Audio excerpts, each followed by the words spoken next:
Hello everyone and welcome back to Mental Magic 4 of 2023. We picked up this series again. What sets this channel apart from all the other law of attraction, law of assumption, law of vibration gurus is that I have lived it. It works, and I wish to share the importance of using it wisely and for the reason this ancient law was intended. I have misused it ignorantly. I didn't have any idea what I was doing, and I've seen it come to fruition regardless of my abilities in wonderful ways and some really jarring ways. So like any other natural force like explosives or steam or electricity, this law works, and it is incredibly important to learn how to use it properly. So each week we read through the book The Secret of Mental Magic by William Walker Atkinson. We read through this. Now, Atkinson is a New Thought author who has also written down things you might be familiar with, like the Kabbalion. He was one of the 3 initiates there, and other powerful texts like the 14 Lessons. He's the reason this channel is even here. I've talked about that before. Though this was written down in 1907, the teachings are ancient truth. Please always remember this. Mental magic is not to be used if what you are looking to manifest belongs to someone else, all right? Or if what you are looking into manifesting or bringing into being will cause harm to another person. You must be careful and wise with what you wish for, because this works. And a warm welcome to our new subscribers. I can write them down on a tiny piece of paper. This is a mausoleum here, and it's okay. It's tiny, but it doesn't matter. If you're here, you're meant to be here, and it doesn't have to be huge, all right? I'd like this to go for the people it's meant for, and that's obviously you. So let us welcome Alex Buckle. Welcome, Alex, and the lovely Mel Marley is with us. Welcome, Mel and Alex. Thank you for being here. If you like what you see here, if you're enjoying this, please share it, like it, subscribe, if you will, because without that, there's no way to get these out to the people that need it. All right? I'd like for other people to see this. So before we begin the actual reading of the book, I must say here that what I have witnessed personally in my own experience and on my own journey is that this law works like a photocopier. So we've heard this a million times before. But let me make it really simple here. How can I do this? Okay, a photocopier. Imagine it's a photocopier. All right, whatever you put on the glass will be copied. You will get an exact copy of what you put on the glass. So with your thoughts, your emotions, your intention, your energy, your vibration, you change what you are, all right? You change into that. That already has that job. You've heard that before, but it's important because we lose sight of that. You already have it, all right? You already have that situation, that money, that experience, that business. Go past that, go past it so you can look back at what you have manifested, and you already have it. So you're like, oh yeah, that's right. When we got married 6 years ago, whatever. All right. How would you feel at that time? Oh, that happened 10 years ago, 20 years ago. What would you see, taste, smell, feel, hear in the now if that had already taken place? Vision boards are good for this, but remember to go past the event and visualize future you looking back at all that was fulfilled. Oh yeah, I remember that. I remember when we got together, blah, blah, blah. You attract what you are. Again, you attract what you are, not just what you think about, but what you are. You want love, love yourself. I know that sounds cliche, but what I'm saying here is very important. Love yourself, be loving to others, be that, and you will receive that. Okay, it's true. I've lived it. I'm telling you this. Again, what we bring to use when we're operating this photocopier had better match exactly what you want to see when you push the button. Am I making myself clear? This has to match and be this already before you get the copy. If I come with doubt and fear and worry and anxiety, then my copy is going to be riddled with all of that. It's like a photocopier, and it works, okay? We are both consciously and unconsciously creating our lives every single day. You're doing it anyway. Why don't you take control of it? You wouldn't just get on a boat in the open sea and not use your sails or your rudder, would you? Well, most of my life, I did just that. I was blown around with the wind. Okay, the state of my life is a reflection of the state of my mind, right? It's never too late to start creating the life that you desire and the life that you deserve. So Atkinson says to all of the students here, these lessons, he says, I send good cheer, courage, and self-confidence. You are centers of power. You are centers of power in the great force in the great ocean of universal power. You are. You realize this. Once you realize this, who you are. Once you realize this truth, you will have attained that which you seek. All right, whatever it is you're here for, watching this video for, you have attracted this book and this video to you. You're not here by accident. So take what the law has sent you and use it. And as it brought you this video and this book, it will bring you that which you desire so ardently. I remember when I first heard those words and I thought BS, and it came. Listen, also his basic statement here, there exists a universal dynamic principle of life pervading all space and all time, immanent in all things, manifesting in an infinite variety of forms and life and energy or force. And the essential inner nature of that universal principle is mind. Its thoughts, the energy or force of that principle is no respecter of people. It doesn't matter who you are. Its services are open to everyone, unfortunately, and it operates in response to the proper effort, no matter by whom it may be exerted, but the proper effort must be exerted. That's why we're doing these videos, right? Consciously or unconsciously. Otherwise, there's going to be no operation of the forces and it will not work. So, in the hardback version, we are on page 26. So I read you these words. Now, I massage Atkinson's text because it was written 120 some years ago, whatever, but I'm not changing the context. So here we go.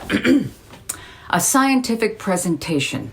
Now I'm speaking as Atkinson here. In these lessons, I shall treat mental magic as I would any other force or energy of nature. For example, in a scientific manner, stating the principles plainly and without keeping anything from you, and also giving in full detail what I, Atkinson, and other like-minded experimenters have learned of the ways that this law actually works. In the case of using this force for good, which is what it's intended to be, the full directions will be given so that you may figure out the force to the fullest extent. If you're here to use it for good, he's going to help you here, right? But in the cases where the subject of the harmful use of the force is alluded to, if you're thinking about using this for nefarious means, the student will be instructed on how the same may be prevented, avoided, and neutralized, all right? So the full protection is assured. This is what I would do if I was teaching you about electricity, steam, or explosives. And he says, this is what I'm doing in these lessons on mental magic, all right? Next little bit is adverse criticism braved. He says, it is possible that this course may bring on drama of criticism by those who say the public is not ready to understand any of this, and that such things like this should be reserved for the few. I think that's been the problem all along. And a side note from me here is, this was written in 1907. Now there are hundreds and hundreds, thousands of books on the law of attraction, along with all of the videos and the speakers and the presenters and the gurus, oh my God, in the world of today. And in this series, we share the proper use of the law and the responsibility that comes with it. All right, so that's what we're doing in this series. That's what's different about this. Good. Atkinson continues, to any naysayers, I would say that I have no sympathy with your attitude, and I believe that humanity is ready for all truth, and that that which is proper for the few is proper for the many. I believe that the greater the degree of knowledge, the greater the degree of power and advancement. Okay? So a long time I used to think that when these texts, these theosophical texts said, dedicated to the few, I thought that meant, some people took it as the elite and the special people. BS. What it means is those few who can actually understand it and those few who get it. And that's you. He says, I believe that ignorance is not happiness, and that to keep a man ignorant of a natural fact, this law, in order that he may escape its effect, is like allowing him to smoke when sitting on a powder keg, rather than acquaint him with the knowledge of the explosives that he's sitting on. So it's best to be educated. Or, he says, in another way, to tell someone to bury your head in the sand like an ostrich, rather than to pull your head out and look around. Look for all the possible danger. It's important to tell you what's going on here. These don't need to be kept secret. It's not a secret, the secret. All right. I do not believe in such ridiculousness, he says. I do not believe in ignorance. I do not believe in darkness. Therefore, I intend to turn on the light And now we move into lesson 2 in mental magic. We're actually moving forward, finally. The underlying force in the preceding lesson, he says, I have mentioned that underneath all of the various phases of this phenomena of mental magic, that there was to be found one principle or force. He goes on here, the underlying principle or force is, of course, a mental force. The universal mind, that's you. You're thinking, you're part of that universal mind, and it operates along the lines of the now fully established scientific principle mistakenly called telepathy, but what he has called mental induction. After centuries of doubt, denial, and ridicule on the part of science, it has at last been forced upon the scientific mind that mind transference, or the flow or circulation of mind, is an established fact. The experiments of the London Society of Psychical Research, this is back in 1907 now, have given the world a multitude of reliable evidences regarding this fact of the transference of mental states from one mind to another mental magic. And thousands of people have demonstrated satisfactorily and proven through their own private experiments that this is true. Now, there have been many theories have come through and brought forth to account for this transference of mental conditions. Now, you've had things like this happen. You've actually been able to pick up things like that. You don't even know that you're doing it. You're thinking about the radio, a song comes on, you know what song it is before it happens. This is all part of that, okay? So there have been many theories brought forth to account for this transference of mental conditions from one mind to another. And we have heard lots about man having two minds, okay? The theories, in some cases, having grown top heavy from the weight of all of the discussions. Now, in these lessons, Atkinson reiterates, I shall have nothing to do with the theory of two minds. It's not going to go there, or any similar theory, attempting to account for the series of phenomena before us. He says, personally, I take but very little stock in many of the popular theories on the subject. The just why, this next little part, listen, the just why of things. He says, I have never met anyone who really did know the just why. And I do not believe that anyone truly doesn't know. He says, I make this statement after much consideration, reading and studying everything that has been written on this subject and having personal acquaintance with many of the leading authorities. They all have a clear understanding of the fact of mental magic. But when it comes to the underlying cause, what is this? Just what is mind? What are thoughts? All right? They either plainly admit that they do not know, or they hide away in some metaphysical or fancy psychological BS and hypnotize themselves and their followers with yet another tiresome word salad.